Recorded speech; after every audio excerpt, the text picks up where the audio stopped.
Noong unang panahon, sa isang tahimik na nayon na napapalibutan ng makukulay na bulaklak, may nakatirang isang mabait at magandang dalaga na nagngangalang Alina. Araw-araw ay inaalagaan ni Alina ang kanyang hardin.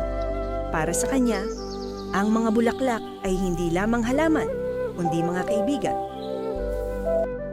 Magandang umaga aking mga bulaklak, sana'y lumago pa kayo ng mas maganda. Madalas ding dumalaw ang mga paru-paro sa kanyang hardin. Namamangha si Alina sa kanilang makukulay na pakpak. Napakaganda ninyo. Kisarap sigurong lumipad ng malaya tulad ninyo. Ngunit kahit napapaligiran siya ng kagandahan ng kalikasan, may mga sandali na nakakaramdam si Alina ng kalungkutan. Bakit kaya pakiramdam ko ay may kulang sa aking puso? Isang gabi, sa ilalim ng maliwanag na buwan, nagdasal si Alina habang nakaupo sa gitna ng kanyang hardin. Ba't hala kung maari lamang po sana? Gawin ninyo akong isang nilalang na malayang lumilipad tulad ng mga paru-paro. Hindi alam ni Alina na narinig ni Bathala ang kanyang panalangin. Unti-unting nagsimulang kumislap ang paligid ng hardin. Sa isang iglap, naramdaman ni Alina na napakagaan ng kanyang katawan. May mga makukulay na pakpak na tumubo sa kanyang likod.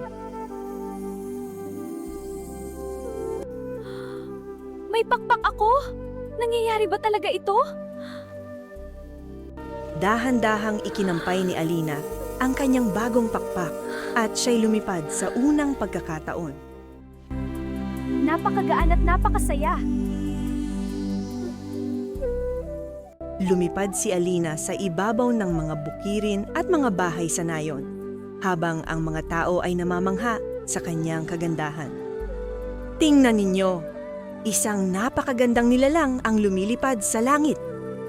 Hindi nagtagal, sumama sa kanya ang maraming paru-paro. Sama-sama silang sumayaw sa hangin sa gitna ng mga bulaklak. Sa wakas, malaya na akong lumipad.